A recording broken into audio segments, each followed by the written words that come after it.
buenas tardes, tengan todos ustedes. Bienvenidos a nuestra primera conferencia del año 2022. Deseamos que sea un magnífico año para todos ustedes. Y bueno, el día de hoy les presento a la doctora María José Pardinas. Ella es egresada de la Escuela de Medicina de nuestra Facultad de Ciencias de la Salud de aquí de la Universidad Panamericana. Cursó la maestría en nutrición clínica y además cuenta con la especialidad en medicina interna. También forma parte de Vive Sano, del Sistema Panamericano de Salud, y bueno, es en realidad nuestra doctora estrella de este programa. Muy buenas tardes, doctora. Buenas tardes, Anto, y gracias por la introducción. Buenas tardes a todos. Gracias por estar viendo pues, este pequeño clip que les preparamos. Como Anto les comentó, yo soy la coordinadora de este programa que se llama Vive Sano. Es un programa que forma parte del Sistema Panamericano de Salud y de la Facultad de Ciencias de la Salud de la Universidad Panamericana, y nuestro objetivo pues, es mejorar la salud de toda la comunidad UP. Con este objetivo en mente, decidimos que este año 2022 va a ser el año de la prevención. ¿Qué medidas podemos tomar de manera preventiva para mejorar nuestra salud? Entonces decidimos que el primer tema fuera el tema de la alimentación. Creemos que por ahí podemos empezar a mejorar toda nuestra salud. Voy a empezar a compartir pantalla y les voy a empezar a platicar. ¿Cuáles de las primeras medidas que siempre se nos menciona, ¿no? A la hora de que queremos mejorar nuestra salud? Pues es que hay que mejorar la alimentación. Sin embargo, a veces pensamos que para mejorar la alimentación, la única forma es ir con un nutriólogo o empezar una dieta. Aquí yo lo que quiero es darles 10 consejos que les pueden ayudar para mejorar su alimentación o que sea, aunque sea un poco más saludable de lo que era antes, sin la necesidad de ir con un nutriólogo. Lo ideal, evidentemente, es siempre tener un plan de alimentación personalizado. Y si tienen la oportunidad de acudir con un especialista, pues qué mejor, ¿no? Eso les va a ayudar mucho. Pero en lo que podemos lograr eso, la verdad es que estos 10 consejos pueden ayudar enormemente. Entonces, vamos a empezar.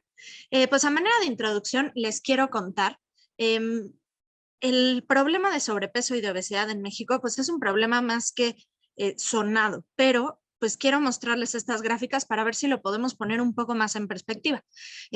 Cada 6 años se realiza una encuesta que se llama Encuesta Nacional de Salud o la ENSANUD.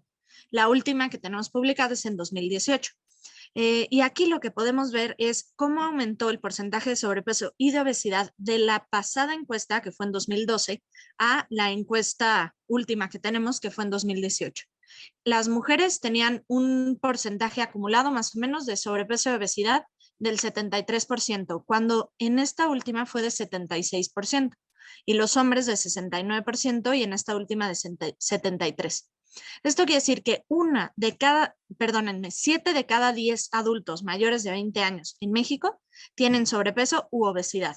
Es un porcentaje muy grande, por eso se llama, ¿no?, que el sobrepeso y la obesidad pues es una epidemia mundial que tenemos que atacar, porque a la larga pues nos conlleva muchísimos problemas de salud.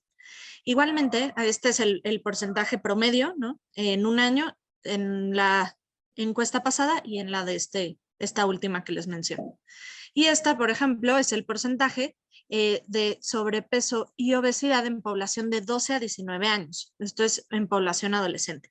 Igualmente, previamente, pues como pueden ver aquí, más o menos le están poniendo total mujeres y hombres, ¿no? Como en 2012 era un promedio de 21% de sobrepeso más 13% de obesidad, para un promedio de 35%. Y en el 2018 es un promedio de 38%. Eso quiere decir que 1 de cada 4 adolescentes tiene sobrepeso y obesidad. Es un número altísimo y el sobrepeso y la obesidad en la adolescencia pues lleva un riesgo mucho más grande de complicaciones a largo plazo. Por eso es algo que se tiene que atacar pues lo más rápido que podamos atacarlo. Entonces, ¿cómo empezamos? Bueno, el año pasado la Asociación Americana del Corazón publicó unas guías que nos ayudan a mejorar nuestra salud cardiovascular.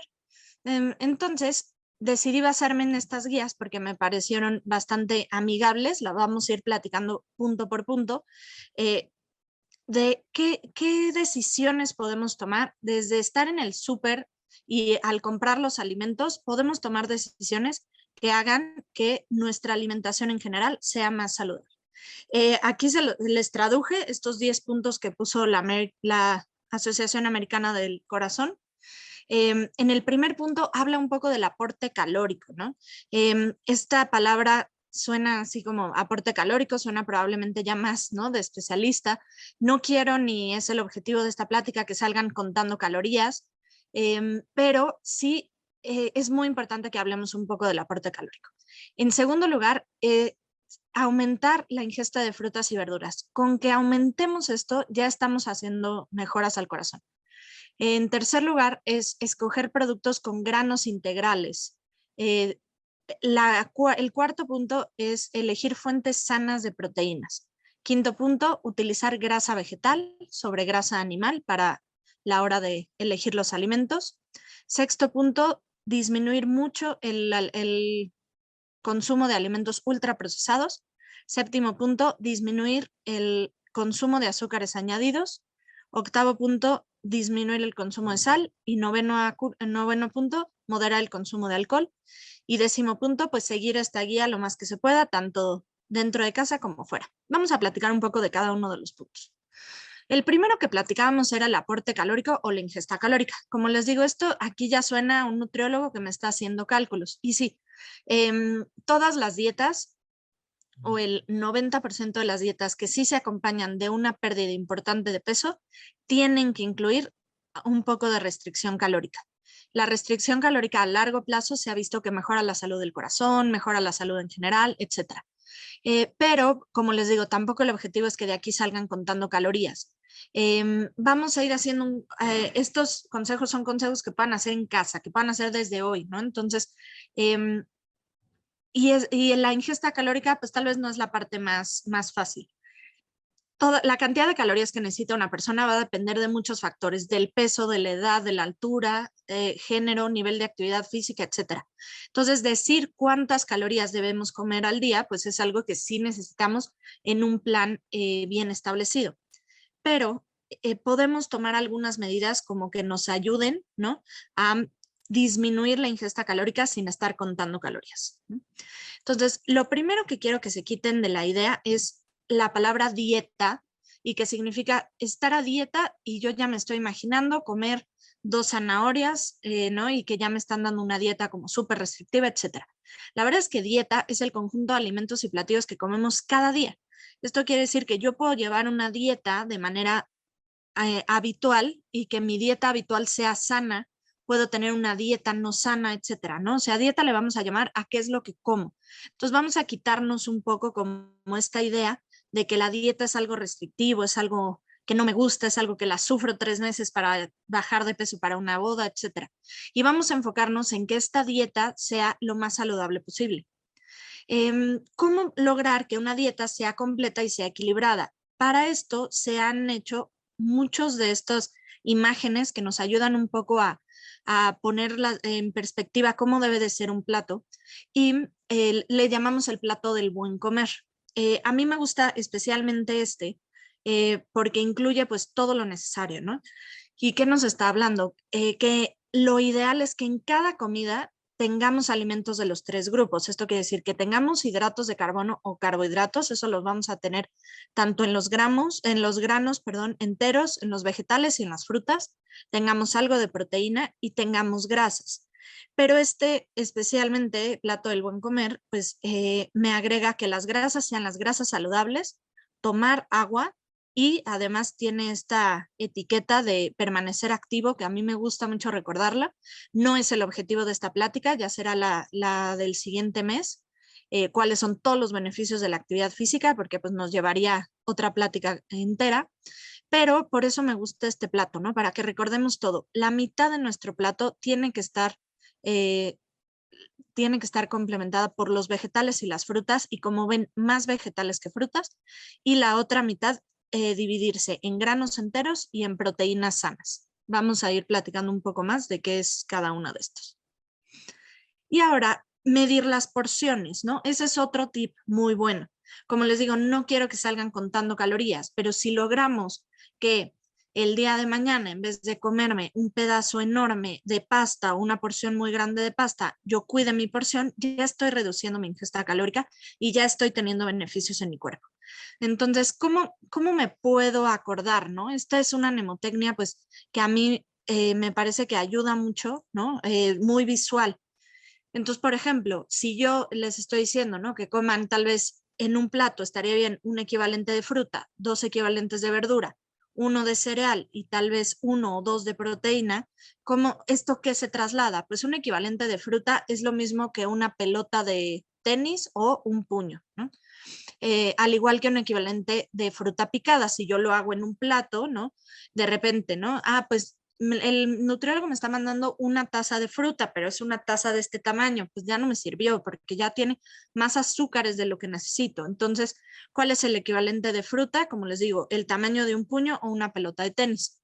De verdura, en cambio, son 2 puños. Igualmente, de cereal es un puño, pero como vemos en esa etiqueta, son 2 equivalentes.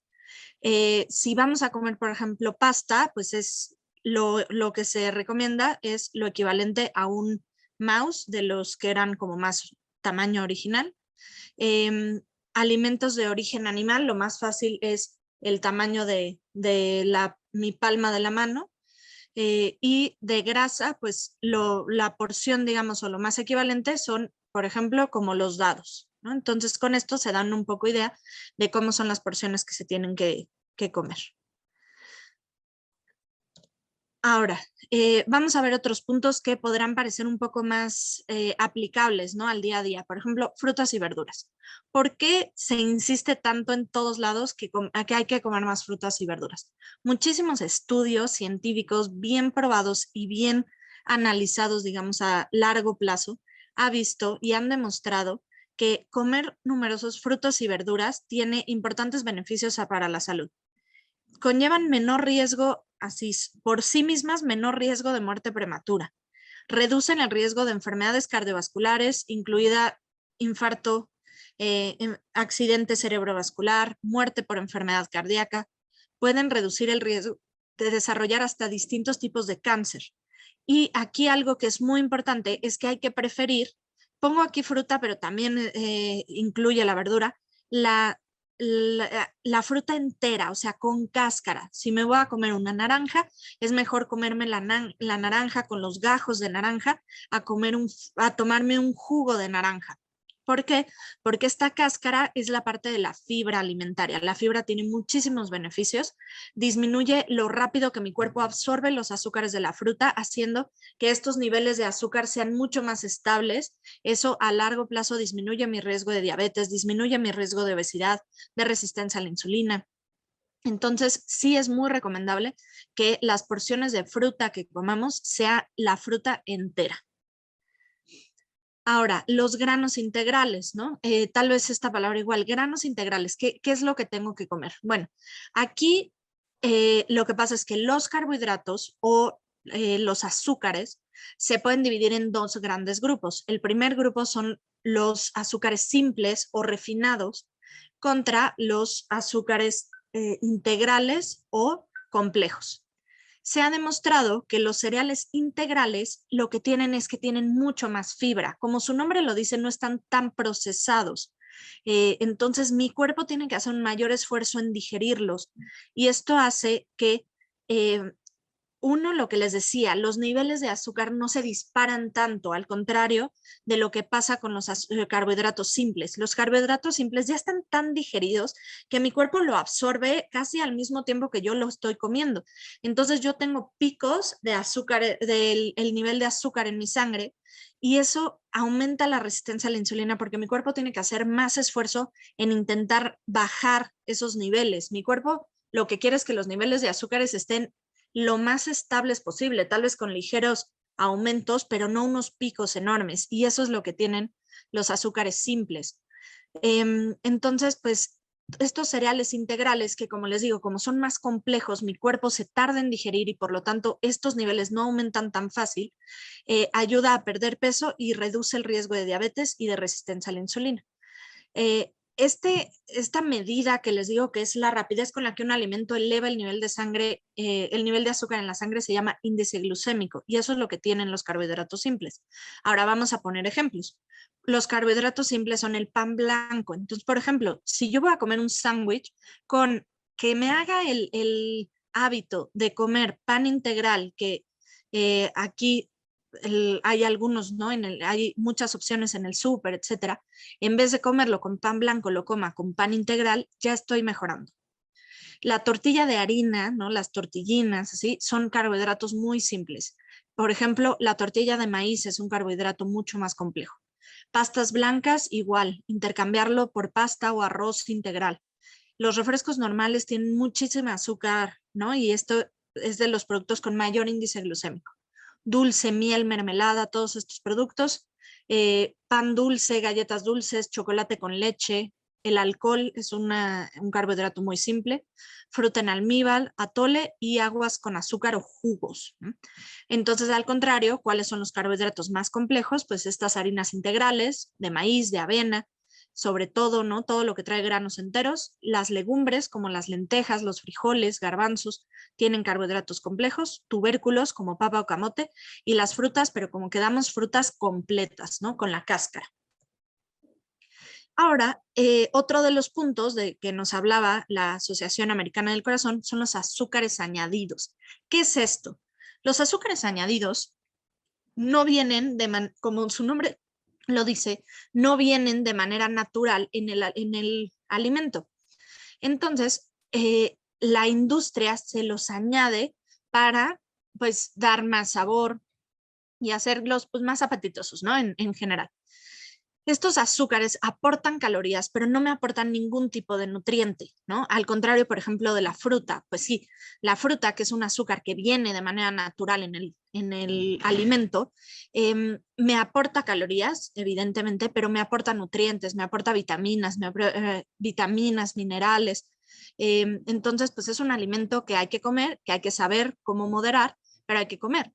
En cambio, todos estos productos que tienen los azúcares añadidos me van a aportar calorías, entonces se asocian con obesidad, con aumento de triglicéridos, diabetes, enfermedad cardíaca, ¿no? Todas esas enfermedades que sabemos, ¿no? Como del grupo de metabólicas, pero pues no me dan ningún nutriente. Las frutas, verduras y productos lácteos contienen azúcar de forma natural. Lo que hay que saber o lo que tenemos que aprender es a identificar cuando se le están añadiendo azúcares e intentar disminuirlos, ¿no? Como les digo, son estos azúcares y almíbar agregados durante el procesamiento.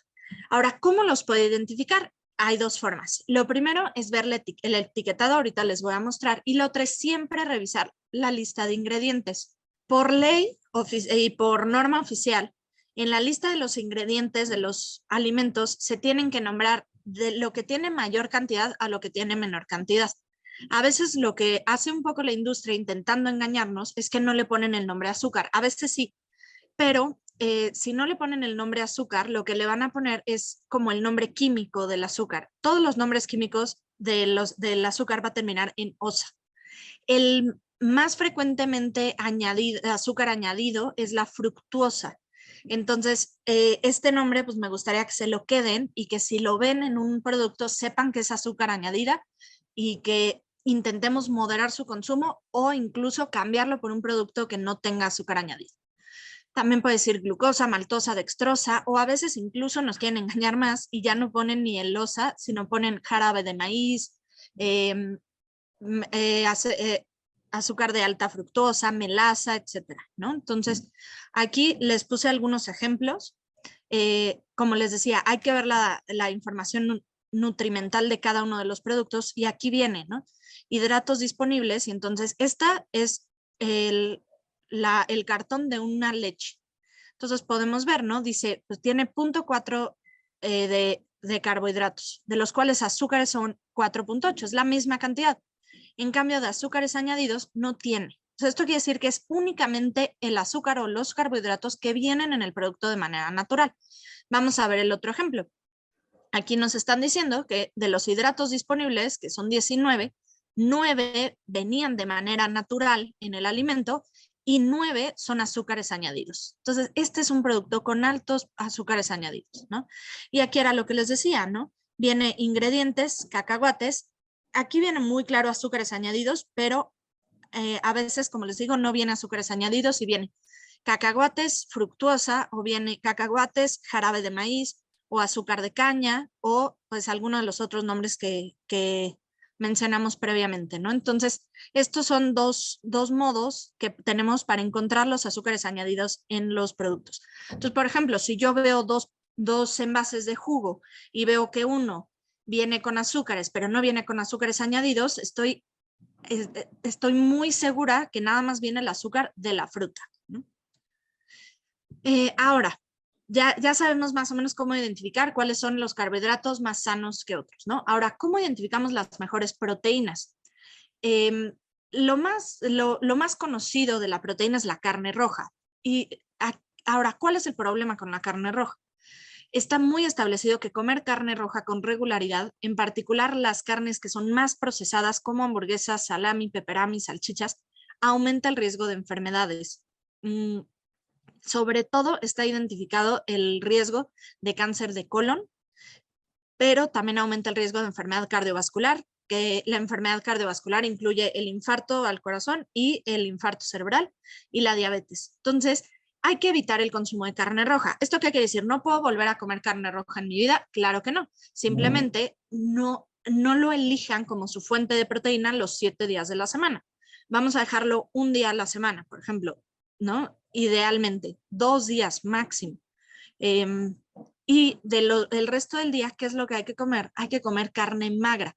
Carne magra, ¿no? También no sé si han escuchado este término, porque luego se dice mucho, ¿no? Elijan fuentes de proteína de carne magra, pero ¿qué es la carne magra? Es la que en 100 gramos de peso contiene menos de 10 gramos de grasa total, menos de 4.5 de grasas saturadas y un máximo de 95 miligramos de colesterol. Esto lo hace que es una carne mucho más sana que otros tipos de carnes que no son magras, ¿sale? Entonces vamos a ver ejemplos. La pechuga de pollo sin piel es una carne magra. La carne de pavo sin piel, lomo de cerdo. Dentro de la carne de res, la que es, pues la que no tiene, o sea, visualmente es fácil de identificar, ¿no? No tienen grasita, es bistec, filete, lomo, falda. Y de ternera, solomillo, vacío, culata y lomo. Ahora vamos a hablar de las grasas, ¿no? ¿Cuáles son las grasas buenas y cuáles son las grasas malas? Las grasas las podemos dividir principalmente en 3. Vamos a hablar de cada una de ellas. La primera es la grasa saturada. Tienen la característica de que son sólidas a temperatura ambiente. Estas grasas, el nombre saturadas o insaturada va a venir por los enlaces químicos, ¿no? Algo que no tenemos que saber.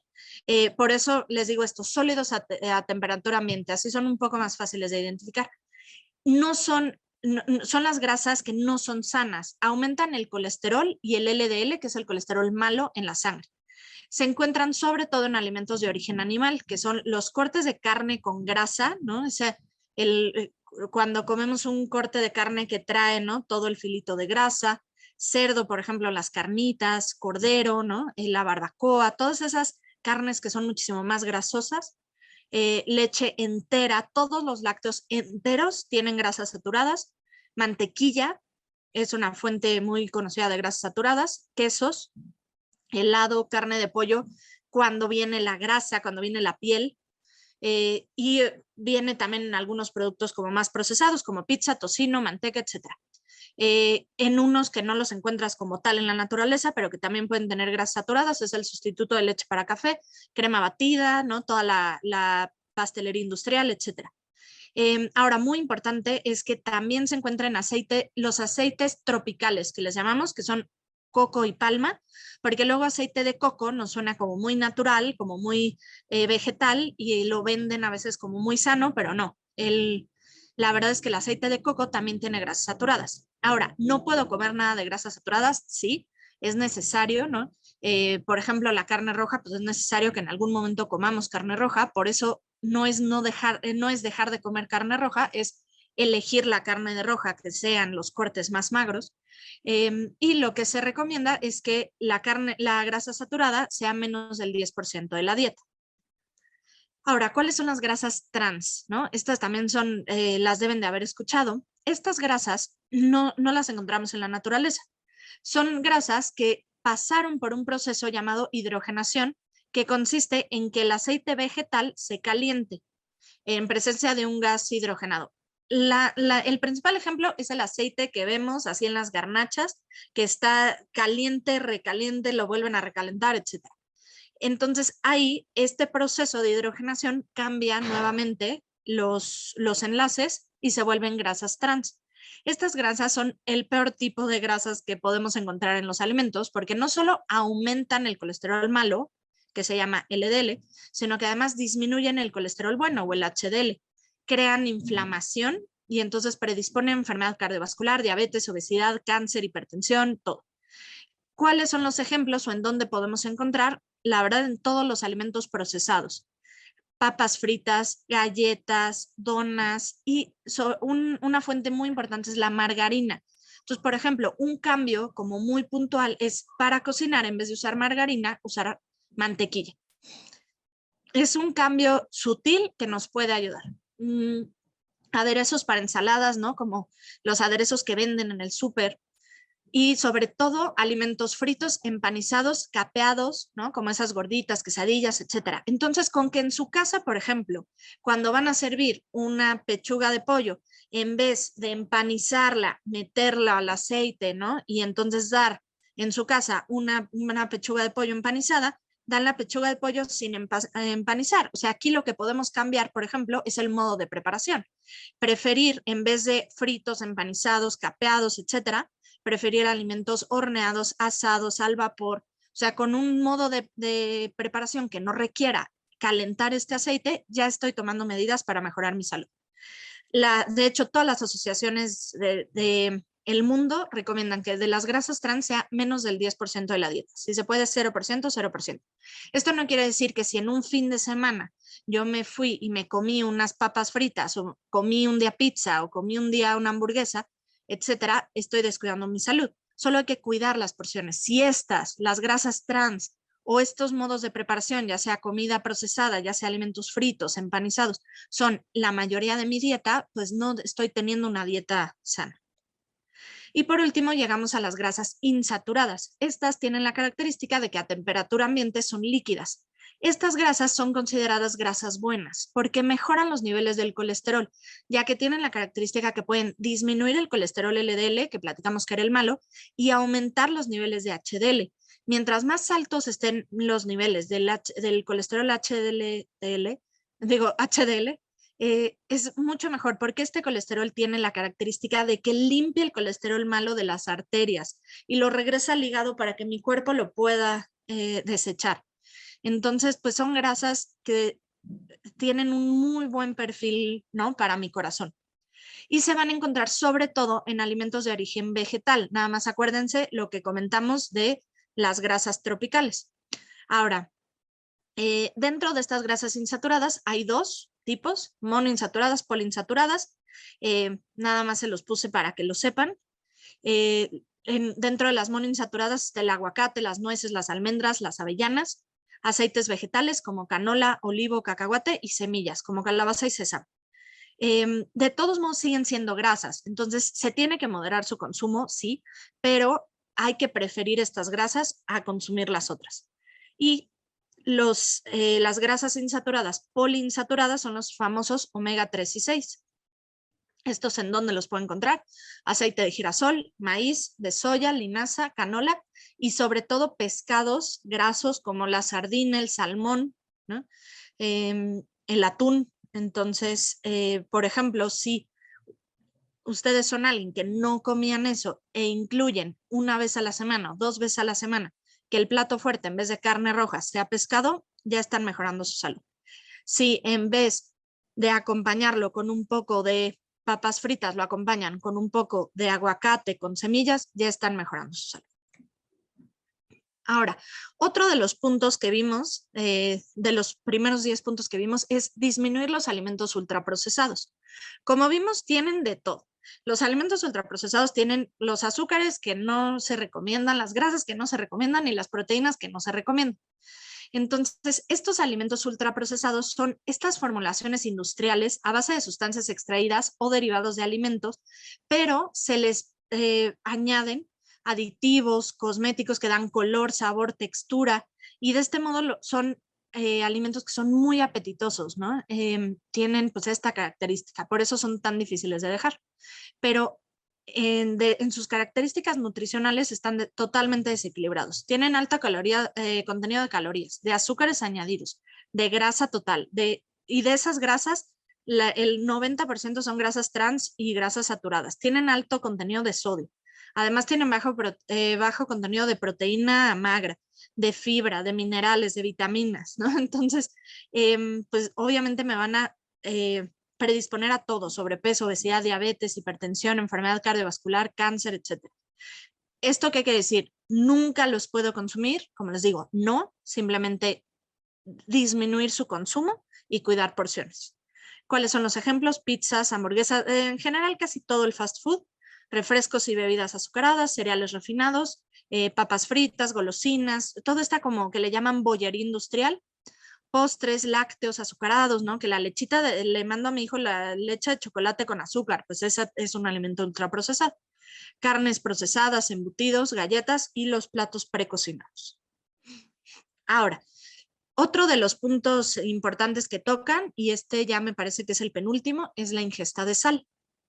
El consumo excesivo de sodio, se considera más de 5 gramos de sal por día, contribuye sobre todo a la hipertensión arterial, y la hipertensión arterial va a tener problemas del corazón y del riñón principalmente. La sal es la principal fuente de sodio en nuestra alimentación, aunque también lo podemos consumir por el glutamato de sodio. A veces nos quieren ahí no meter, no, pues no tiene sal, pero tiene glutamato, nada más hay que ver que no sea, o sea, no tiene cloruro de sodio, pero tiene glutamato de sodio. Y a veces lo venden como una mejor opción, y la verdad es que no, de todos modos tiene sodio. Entonces, ¿cuál es la ingesta recomendada? Como dije, de sal es de menos de 5 gramos o una cucharada de té. Y de sodio, o sea, esto si lo trasladamos al sodio, son 2.300 miligramos de sodio al día. ¿Cuáles son las principales fuentes de sodio en la dieta?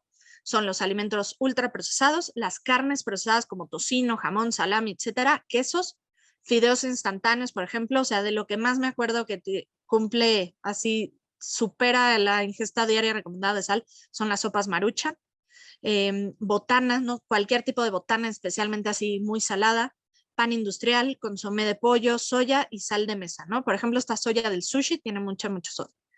Ahora, ¿cómo podemos identificar en una información nutrimental los alimentos en sodio? Nos vamos a la parte que dice sodio, va a venir los miligramos, y acuérdense, ¿no? Les dije, pues es menos de 2.300 miligramos, entonces vemos que esto tiene 10 miligramos, pero a veces ese número como que no me va a ayudar. Entonces, vamos a ver, siempre tienen, por ley también, tienen que poner los miligramos y tienen que poner el porcentaje según la ingesta diaria recomendada. Entonces, un alimento que tiene 5% o menos del valor diario de sodio por porción se considera un alimento bajo en sodio. En cambio, si tiene 20% o más del valor diario recomendado de sodio por porción, se considera un valor alto. Entonces, ahí de manera muy fácil, pues ustedes pueden aprender cómo identificar alimentos con alto contenido de sodio. Ahora, de todos modos, ¿qué consejos, no? Está muy difícil que se pongan a contar, ¿no? Ya tengo 20 miligramos de sodio, ya llevo 1.000, ¿no? Entonces, ¿qué consejos podemos dar para reducir la ingesta de sal? Pues son estos. Aprender a leer la información nutrimental. Entonces, si yo me voy a ir a 2 purés y estoy viendo que una tiene más o menos, pues me voy por el que tiene menos, ¿no? Preparar mi propia comida. Tal vez no yo personalmente porque no tengo tiempo y todo, pero pues cuando se supervise la preparación de las comidas, pues ver esto. Limitar todo lo que sea procesado, o sea, las salsas envasadas, los preparados, productos instantáneos. O sea, idealmente que se cocinen los alimentos, cocinar con poca sal y no añadir sal después de preparar los alimentos. Quitar el salero de la mesa es un buen ejemplo. Darle sabor a la comida sin añadir sodio. Por ejemplo, hay aderezos sin sal, intentar probar hierbas, especies, etcétera. Todo esto me puede ayudar a condimentar los alimentos y que sepa rico sin añadir sal. Comprar carne fresca como la carne de res, aves, pescados, mariscos, en vez de los procesados. comprar las verduras frescas. También pueden ser las congeladas, pero las que son solo la verdura, que no traiga salsa, aderezos, etc. O enlatados, normalmente deberían decir bajos en sodio o que diga simplemente sin sal añadida. Ahora, si de todos modos todos estos alimentos enlatados, como frijoles, atún y las mismas verduras, yo las enjuago los alimentos. Ese es otro consejo que decimos que depure el sodio, elimina parte del sodio que vienen en los alimentos enlatados. Dentro de las botanas vamos a escoger otras que no sean siempre papas fritas llenas de sal. Podemos escoger frutas secas, nada más ver que sean sin sal, semillas, productos bajos en sodio como zanahoria, como apio, etc. En las ensaladas, preferir aceite, vinagre en lugar de aderezos envasados, y en restaurantes, pues elegir platos con bajo sodio y cuidar las porciones. Y el último punto, vamos a hablar acerca del alcohol. También seguramente han escuchado que se dice, especialmente, por ejemplo, si alguna vez les han contado lo que es la dieta mediterránea, etcétera, que la ingesta moderada de alcohol puede reducir el riesgo de enfermedad cardiovascular, especialmente pues es la ingesta de vino tinto. Y es cierto, en algunos estudios se ha encontrado, especialmente el vino tinto, que tiene algunas propiedades por las uvas, que tienen algunos antiinflamatorios y antioxidantes como el resveratrol, etc. Pero beber también está asociado con muchos eventos adversos. De manera más directa, aumenta el riesgo de algunos cánceres como cáncer de mama, boca, esófago, garganta, laringe e hígado, especialmente en las personas que ya tienen una enfermedad previa del hígado. Y además, pues aumenta el riesgo de otras enfermedades como obesidad, ¿no? Como dijimos, el alcohol es un azúcar que pasa libremente al torrente sanguíneo, aporta calorías, no aporta nutrientes, ¿no? Entonces, pues aumenta el riesgo de obesidad, de una enfermedad de hígado graso alcohólico o cirrosis, alcoholismo y lesiones o accidentes, ¿no?